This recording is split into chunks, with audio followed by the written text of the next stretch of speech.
the name of the sheriff node controversial. I think, frankly, the concept of the controversy is actually pretty good because it'll get some attention about what really is this thing doing, right? And what is it designed to do? It's unique. It'll be totally unique in the blockchain space.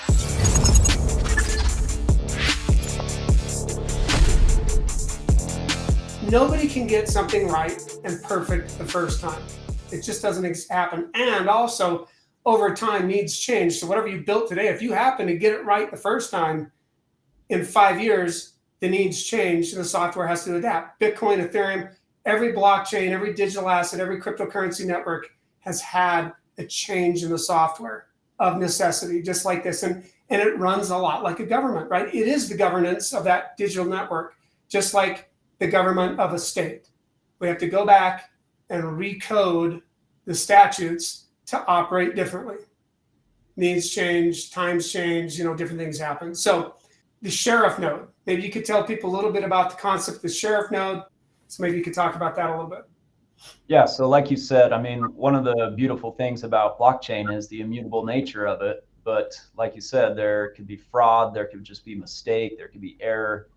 And there's no way to necessarily fix that on blockchains that are developed at this time. And so the sheriff node that you're talking about would give a particular blockchain that has the sheriff node integrated into it from the conception. It would give that the users of that blockchain an ability to go back and fix an error or some transaction that was predicated on fraud or something like that. Yeah. And then quick the question. smart contract. Go ahead. Would this be forced on people? No. So the idea is that this would not be forced on anybody. Any blockchains currently being used that don't have the ability for a sheriff node or some type of thing like that, there's no requirement that it be coded in or built in or anything like that. So this is totally voluntary. And when you sign a smart contract to be a part of a blockchain, you'll know whether or not there's a sheriff node in it, and you can make that decision for yourself at that time.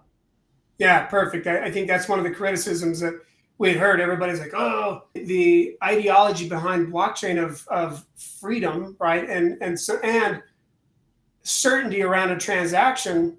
Some people think that it's antithetical to that. It's not, because the voluntary nature of this. And this is SmartFi is working on some technology to implement a smart sheriff node. And so people can either use Bitcoin, they can use Ethereum, or they could come use the SmartFi blockchain. They get to still choose. This legislation just enables a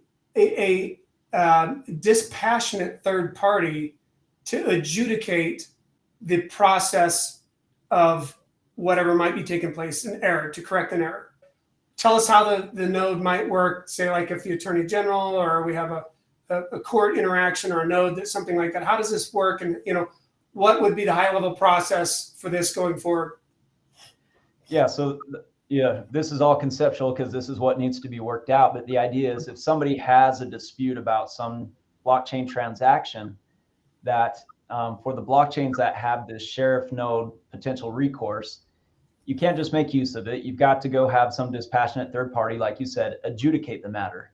And we can make that like an administrative process where you go to some agency within the Department of Commerce, or maybe we set up an office under the Utah Attorney General's office, or maybe you decide that it should just go straight to court.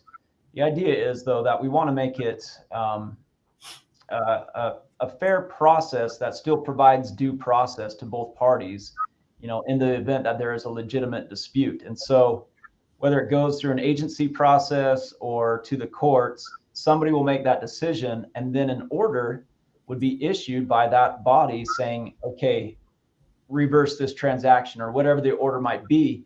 But that would be issued to the blockchain, and then with that sheriff node, the Attorney General's office or whatever could execute the sheriff node to perform whatever the order is from the adjudicative body.